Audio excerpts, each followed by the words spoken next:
আসন্ন পঞ্চায়েত নির্বাচনে দলীয় কৌশল নিয়ে প্রদেশ কংগ্রেস ভবনে এক বৈঠক অনুষ্ঠিত হয়। বৈঠকে সাংবাদিকদের মুখোমুখি হয়ে সভাপতি বিজেপির বিরুদ্ধে ক্ষোভ উগরে দিলেন। প্রদেশ কংগ্রেসের বিভিন্ন জেলার দায়িত্বপ্রাপ্ত ইনচার্জ সহ জেলা সভাপতি ও বিভিন্ন সংগঠনের পদাধিকারীদের নিয়ে আসন্ন পঞ্চায়েত নির্বাচনে দলীয় কৌশল নিয়ে প্রদেশ কংগ্রেস ভবনে এক বৈঠক অনুষ্ঠিত হয়। বৈঠকে সভাপতি আশিস কুমার সাহা সাংবাদিকদের বলেন, ত্রিপুরার রাজ্যের নির্বাচনে প্রতিদ্বন্দ্বিতা করার মতো পরিবেশ নেই। গত পঞ্চায়েত নির্বাচনে 90% আসনে বিজেপি প্রার্থীরা বিনা প্রতিদ্বন্দ্বিতায় জয়ী হয়েছিলেন। ভয়ে ভীতি সন্ত্রাসে বিরোধীদের মনোনয়ন জমা করতে বাধা সৃষ্টি করার ফলেই এই জয় এসেছিল তাদের।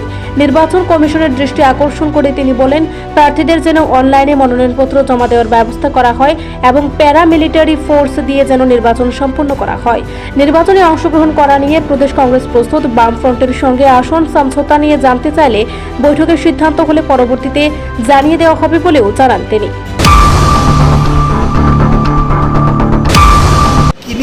আলোচনা হয়েছে প্রদেশ কংগ্রেসের বিভিন্ন জেলার যারা দায়িত্বপ্রাপ্ত ইনচার্জ এবং জেলা সভাপতি, বিভিন্ন প্রদেশ কংগ্রেসের বিভাগ, সেল, শাখা সংগঠনের প্রমুখদের নিয়ে আসন্ন পঞ্চায়েত নির্বাচনে দলের নীতি নির্ধারণ করে এই পঞ্চায়েত নির্বাচনে প্রতিদ্বন্দ্বিতা করার লক্ষ্যেই এই সভা আহ্বান করা হয়েছে।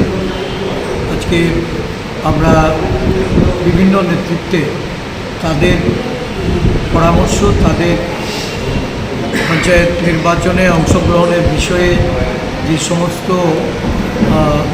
বিষয় উঠে আসবে সেগুলিকে আমরা কম্পাইল করে আগামী দিন এই নির্বাচনে প্রতিদ্বন্দ্বিতা করার লক্ষ্যে আমাদের বিভিন্ন ব্লক ভিত্তিক প্রশাসনিক ব্লক, যেখান থেকে বিভিন্ন গ্রাম পঞ্চায়েতের নির্বাচন অনুষ্ঠিত হয়ে থাকে।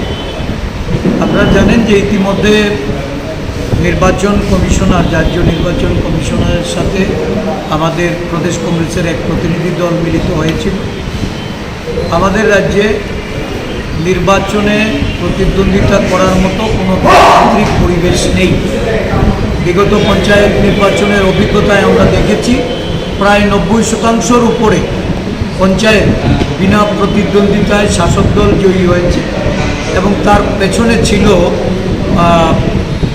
অধিকাংশটাই ভয়, ভীতি, সন্ত্রাস দেখিয়ে প্রতিদ্বন্দ্বিতা থেকে সরে দাঁড়ানোর জন্য বা যারা মনোনয়ন নিয়ে জমা দিতে যাবে তাদেরকে অবরোধ করে তাদেরকে মনোনয়ন জমা দিতে বাধা প্রদান করে। এই ধরনের ঘটনা এটা এই রাজ্যে শুধু পঞ্চায়েত নির্বাচনই নয়, পরবর্তী সময়ে আমরা দেখেছি যে সারা রাজ্যে এই কথা বলা বন্ধ রাখো কথা বলা। এই নির্বাচন সারা রাজ্যব্যাপী একই অগণতান্ত্রিক পরিবেশ, এটা গত লোকসভা নির্বাচন অবধি বজায়। এই পরিস্থিতিতে সুষ্ঠু নির্বাচন, অবাধ নির্বাচন করার জন্য নির্বাচন কমিশনকে এটা আমরা দাবি জানিয়েছি যে অনলাইনে মনোনয়ন প্রদান করার সুযোগ করে দেওয়া, বিভিন্ন নির্বাচন কেন্দ্রে বিভিন্ন বুথে প্যারামিলিটারি ফোর্স দিয়ে নির্বাচন সংগঠিত করা, এই বিষয়গুলি আমরা দাবি আকারে পেশ করেছি। নির্বাচন কমিশন আমাদের আশ্বস্ত করেছেন ওনারা এই বিষয় নিয়ে আলোচনা করে সিদ্ধান্ত জানাবেন।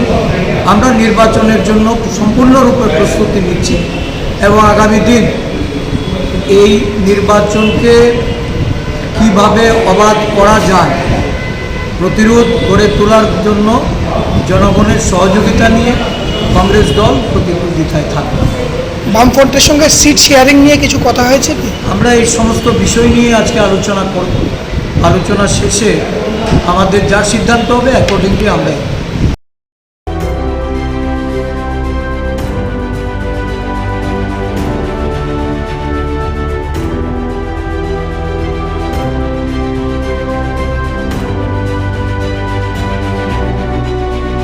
নিজস্ব প্রতিনিধির রিপোর্ট, এশিয়ান টাইমস।